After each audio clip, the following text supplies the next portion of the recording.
What is up, my friends, and welcome back to my YouTube channel. Today we're going to be talking about 10 awful freelance writing pitches that editors reject every single time. I'm going to be taking you over here to my computer and sharing my screen with you and going through exactly what these pitches do wrong. That way you can avoid these horrible mistakes and actually win some work. Just a couple quick things before we jump in. Make sure you hit that like button and show me some love. It really helps my channel out. And be sure to subscribe so you can catch the next freelance writing video. Also, I will throw the link to the blog post that I'm going to be screen sharing with you above my head right now and also below in the description box. So go ahead and click on that if you want to follow along. Now let's go ahead and get started. So here we are at the blog post, 10 awful freelance writing pitches that editors reject every time. But the first thing we need to talk about is, why should you listen to me? Well, first of all, I have been on both sides of the pitch. I've been the writer who is pitching, and I've been on the receiving end of pitches.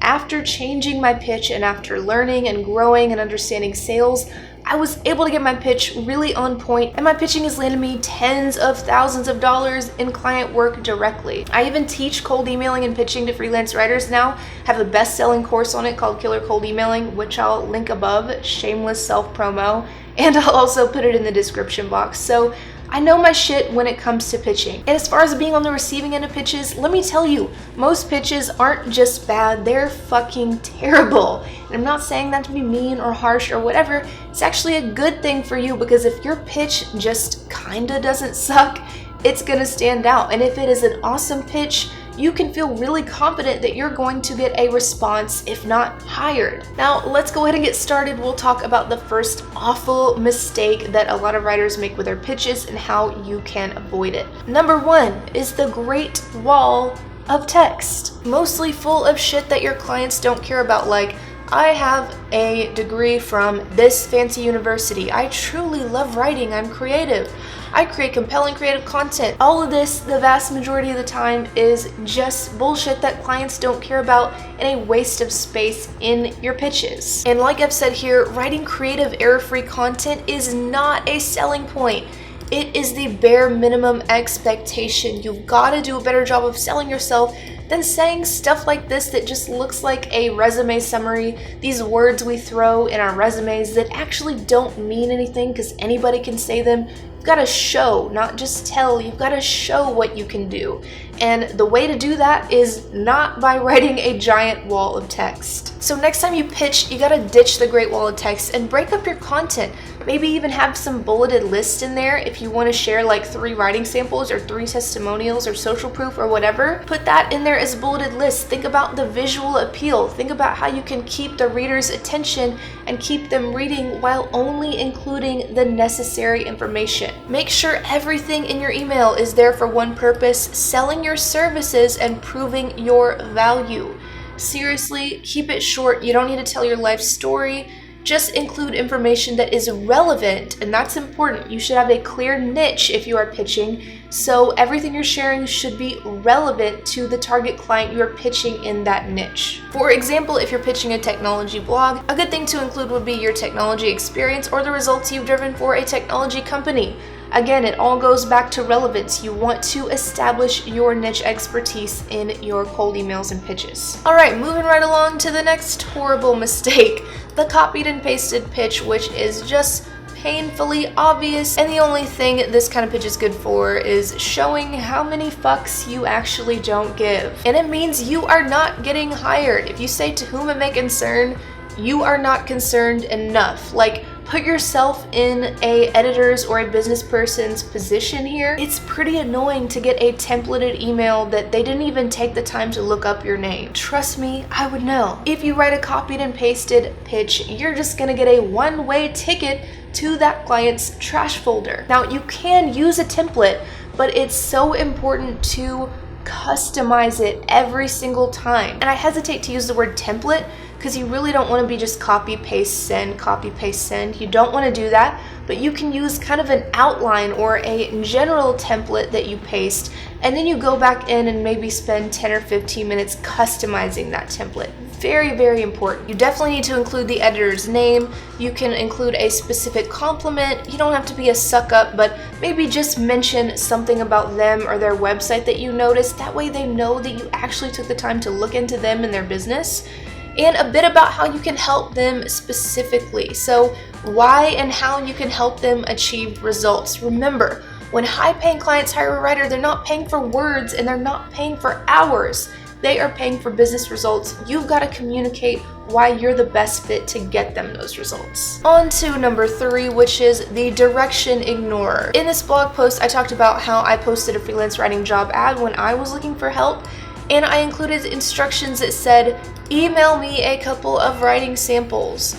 This guy emails me back and says, I am interested in the writing business. Would there be anything I would need to provide?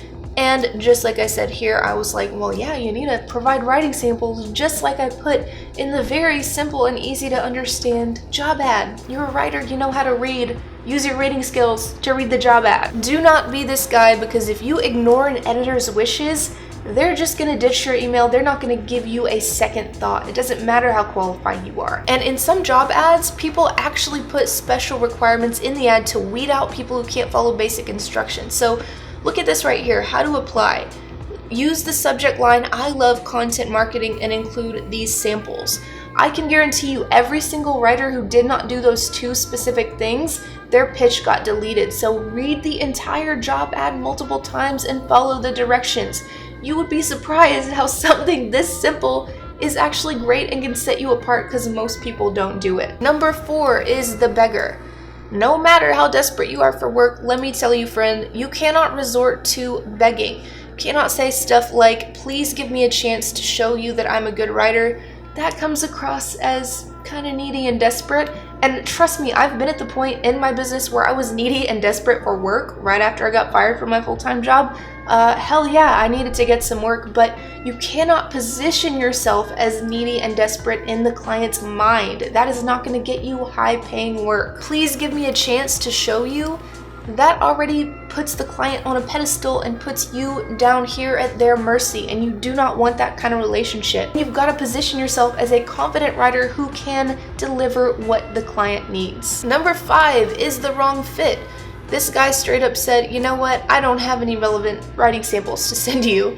And he said he had only worked as a journalist, so he sent me lots of journalistic articles when I had already said I was hiring bloggers. So he basically just blatantly ignored what I asked for, and as a result I thought, well, here's someone who is unqualified.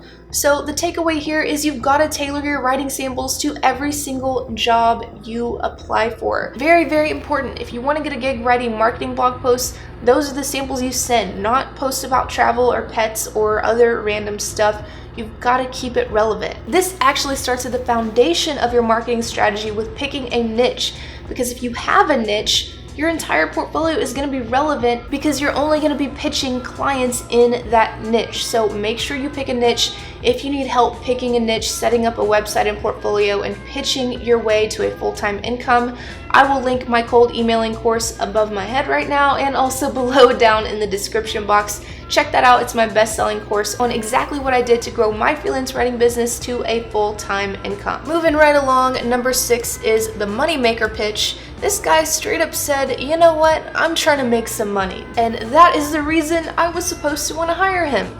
Well, it didn't work. And there's nothing wrong with wanting to make money, obviously, but that doesn't mean that that's what you say to clients when you're writing a pitch. Let me be clear, this is one of the most important things I'll say in this video.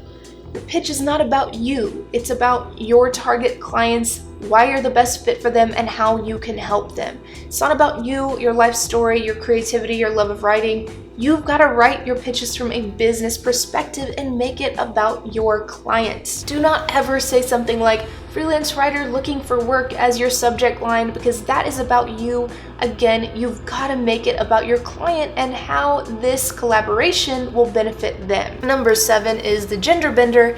This guy called me sir multiple times in his pitch.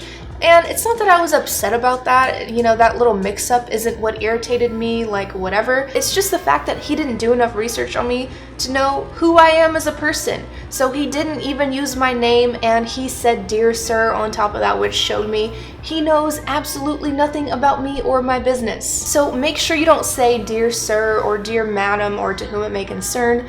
You want to put the editor or the business person's name, their first name, in every email. At the very least, that's like the bare minimum you can do to customize the email.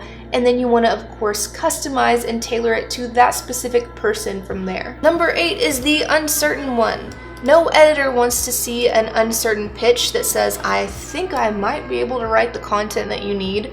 That's not going to instill confidence in them. It's like when I hire someone and they say, "Well, I think I may be able to get that done by next Thursday." That is not good. That doesn't make me feel confident in my decision that I have hired them. Clients want to hire people who are on top of their shit and confident. So if you're not feeling confident, at least fake it till you make it as far as your confidence level is concerned. If you're going to say something like, "I think I might be able to handle this," don't even waste your time pitching.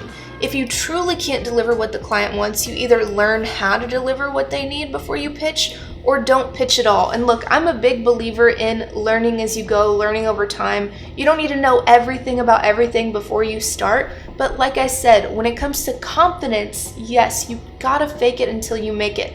All writers that I've talked to, myself included, have struggled with imposter syndrome and perfectionism and all this stuff, but you cannot let those things hold you back, and you cannot show that lack of confidence to your clients because they will not respect you and they will not hire you. And again, a great way to avoid this "I don't know how to do this" type of problem is to pick a niche. It all starts with that foundation of your marketing. If all you're doing is writing technology case studies and you commit to that, you're going to learn that very quickly. Whereas if you're writing all kinds of content about all kinds of things, you don't really have an area or level of expertise in any one specific thing. So there's a lot you're not going to know how to do. Pick that one thing, that one niche that you want to specialize in and be good at, and run with that. Go all in on that. It will impact your marketing strategy and help you get clients. Number 9 here is the non-writer. This writer literally said, "I have not worked as a writer," and let me tell you, that pitch is going to get deleted every time. Now, before you click off this video because you're like, "Well, I can't do this, I have no experience," that is not why the pitch is going to get deleted. It is about positioning. It's not about your actual experience. You can become a freelance writer with no experience. I actually have a class that is free that will teach you how here on my website. Go to my website and click on free masterclass here at the top. But yeah, it's okay to pitch if you don't have experience. That just shouldn't be the first piece of information you volunteer. Talk about what you can do instead. Talk about how you can help the client.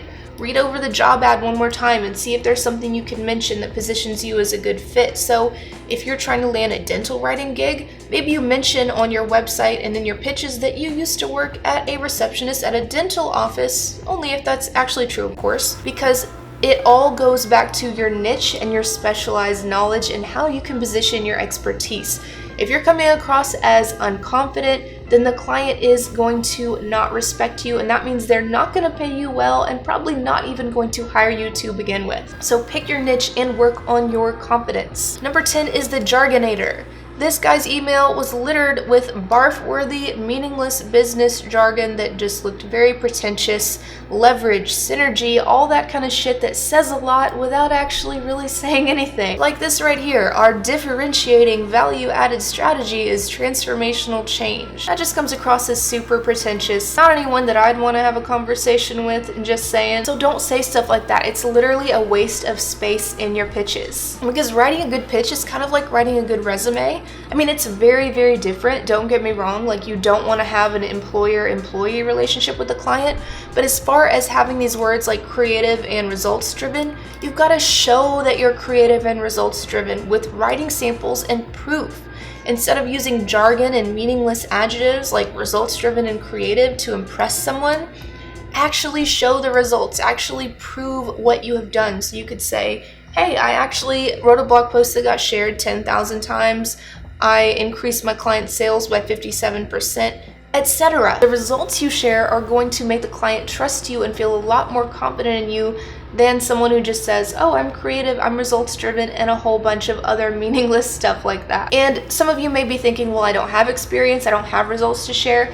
That can come along quickly. You just have to go ahead and start pitching. So the way you build trust with clients when you don't have social proof, testimonials, a lot of experience, is you go all in on your niche. Having that niche specialty, being able to reach out to a real estate agent and say, hi, I'm a real estate blogger, instead of, hi, I'm a freelance writer, that is powerful stuff. Let me tell you, every single student who has gone through my course and who has been a success story has niched down this way. I did it in my own business. I have seen thousands of writers and coached hundreds of writers, and this is the number one thing you've got to do. Pick a niche and build your marketing strategy around it. So that is the last of the 10 awful pitches, but remember, if you need help creating a marketing strategy, I have a paid course, and also I have a totally free masterclass for you. It is right here on my website at the top, and I will also throw the link above and below for you in the description box.